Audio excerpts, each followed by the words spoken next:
Hey, ladies and gentlemen, this is Mike Headley back on the Headley Group Real Estate Show. We missed you. We haven't been here in a long time. But we have a great guest today, Miss LaPronda Spann. And she's going to tell us some great things what she does in the community and with her business. LaPronda, tell us exactly what you do and all that great stuff, and then we'll dive right in. Sure. So I'm the owner and chief visionary architect of Lane Consulting, LLC.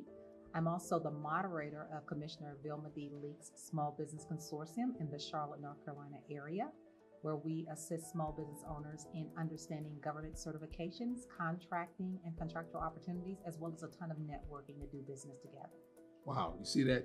We got guests coming all the way from Charlotte because we're in the Triad market, pretty much a good hour. How long did it take you to get here? About an hour. About an hour. I'll get here. Awesome. Yeah. See, that was not during rush hour as well.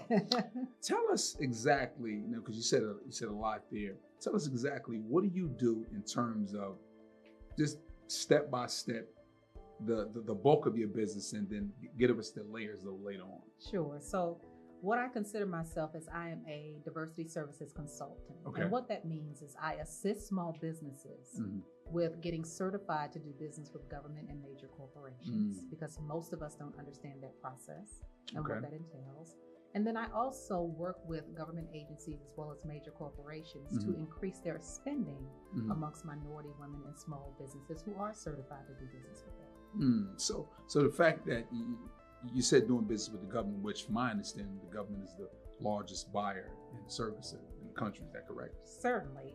And when we say that, most people think of it from the federal government contracting space, but most of us miss that there are opportunities in the local and state market. So if you live in a certain city, many times they have contractual opportunities as long as you're certified with the city or town that you're a part of. As well as with the state that you're a part of. So if you're in North Carolina, you can certainly do business with the state of North Carolina's historically underutilized business office. If it's the state of South Carolina, they also have an office. So it just depends. You have these programs all across the country. And you're saying that it does pluses for business. And Absolutely. Absolutely. Well, why do you think that, I guess maybe some of the viewers out there probably is unsure, we don't take advantage of this? We don't know, we don't got the information. And I think that's when you can come in to help them out with that. Sure. So what I learned just from me going through the process, I'd say 6 years ago was when I actually landed in this space. I learned, number one, that most people are not certified. Okay. Many of them learned that I was certified simply because I landed a government contract within 90 days. And then many started coming to me because my company started winning awards and a lot of public recognition based on the work that I did in that space. In that space, I realized that number one, many are not aware of these opportunities. They also are not aware of how to capitalize on them. And so I found that this was a niche market that no one was tapping into. And so I had to really position myself to become the expert in that space. And so most people know me at this point because I really assist them in getting certified to do business with government and major corporations. So now walk us through, a client says, LaPronda, I need your services. Sure. And I'm quite sure there's a host of different organizations. You might say, what exactly what niches, like give us an example. Walk us down that lane. So what I tell people is anywhere you see a crane or if you see any type of construction going on, a lot of times they're being hired either by private corporations or major corporations and or the government. And a lot of times many are certified in doing work on those contracts. So that's the easiest way to understand what's going on and even the city that you're living in. When a client comes to me and said, I'm interested in doing work with the government or major corporations, really my focus is to assist them with understanding how to just go from surviving to thriving. And thriving from the perspective of going after these premium contracts, even as a subcontractor in this space, can be fairly lucrative. Wow. And so they come to me first to say, I want to get certified. And so that means me assisting them with completing an application that goes into the system, whether depending on the government agency or corporation that they're going after certification with. And then we collect a ton of required documents. So there are documents that many people have in their files, but also simple things just to document and showcase that they meet the qualifications. So there can be simple things like a work resume, just showing that you have experience to run this company and or do the work. Things like a list of your equipment. even if you're a professional or other service provider.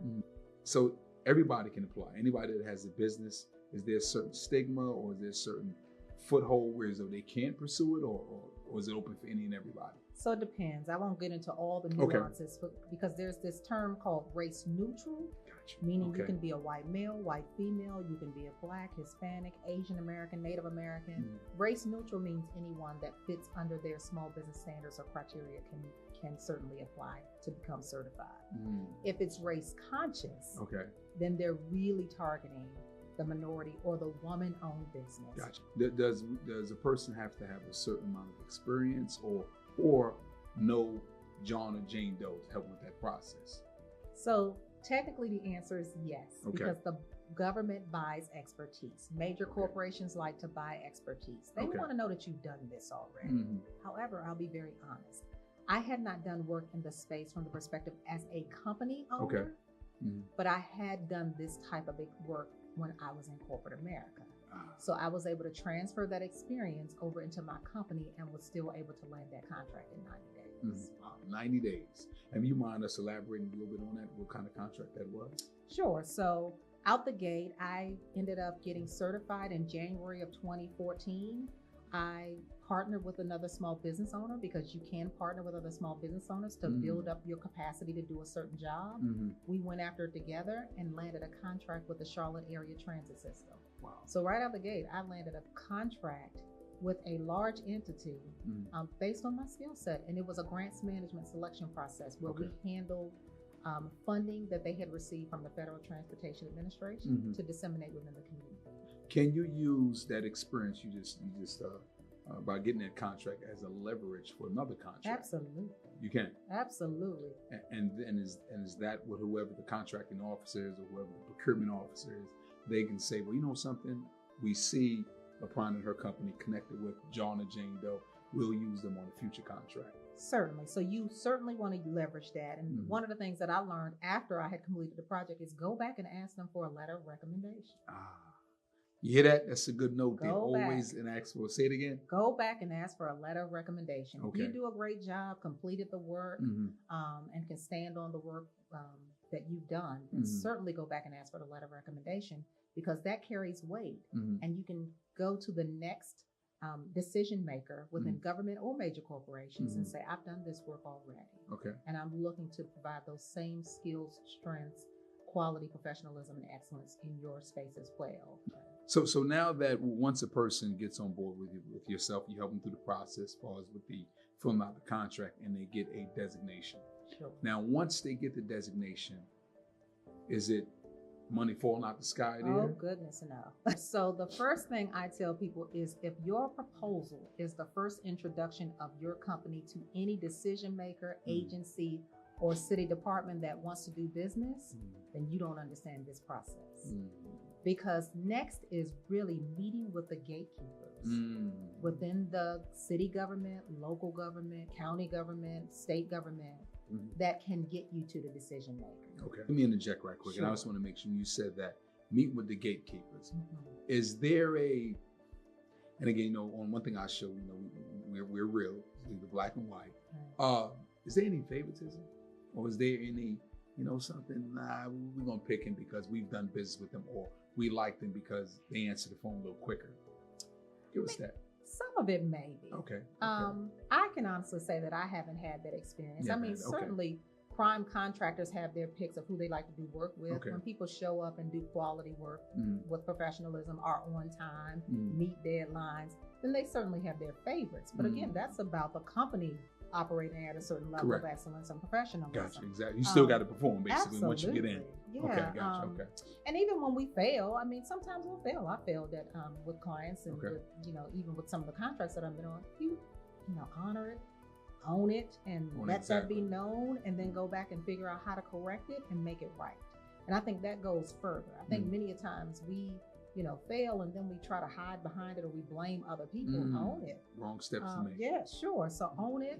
Make sure that you go back, do a better job the next time, and then discuss how you could be better. Get their input and feedback on how you could be better, because I think that goes further. Your integrity and reputation goes further in this space than just doing a great job. Give us a little moment when if you had one, when you probably questioned because you said this client's getting on my nerve, or you was dealing with a contract and they probably the communication wasn't as clear. Like, walk us through that. Sure. So with many of my clients, many are small business owners. Okay. Like me, trying to grow a company. So I'm very patient when it comes to that. Yes, you are. I got to give you credit on that. Yes.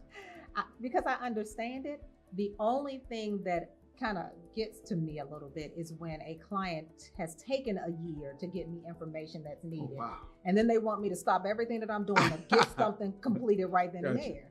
Well, now I'm trying to work you back into a system and other clients that have also come to me. So that's the only time that I really kind of said, okay, I need patience with this person, because I certainly understand most small business owners are reactive, meaning they've heard about certification, they had been going through the process, but now there's a contract opportunity, now they want to move, and now you want to hurry up. Exactly.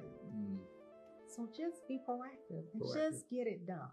And what I say is, don't let it interfere with your money. Exactly. Meaning, get it done in the evenings or the weekends, because it's paperwork. Correct. So get it done on the evenings and weekends. And by Monday morning, you turn all the stuff in, and then we can move forward with getting you certified. So I certainly understand that. That's one thing that I would say is just be proactive if you're a small business owner looking to get certified. So, I mean, she gave us a wealth of great information today. Sure. And I do want to add is that where do people, and we'll pretty much have more information at the end of this, but I do want you to tell the people, where can they find you and which websites and all that good stuff? Sure.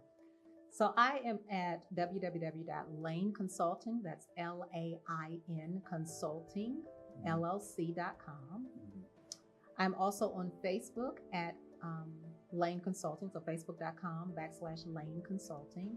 And then finally, I'm on Twitter at Lane Consulting. Twitter? You have a Twitter account? I absolutely do. Really? I'm on LinkedIn. There we go. Sure. So anywhere on any of the social media platforms and the internet, you should be able to find me. This is another great episode on the Headley Group Real Estate Show, and we'll talk to you soon. Enjoy your day.